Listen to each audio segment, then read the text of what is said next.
Ti samo prostorije.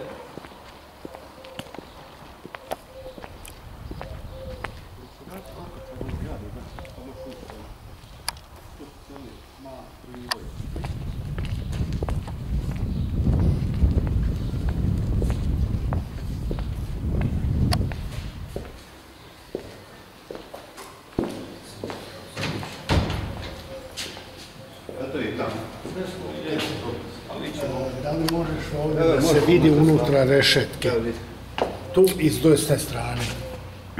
Vidiš i kalauze kako je to. Je li imalo što otvoreno bilo za tuda? Da je radni dan. Ušli bi unutra pa da snimite te prostorije. Čelije su sve ovako kad uđeš sad u hodnik. S desne strane je... Kako da snimiš ovo sve da se vidi da su rešetke na tim svima prolazima.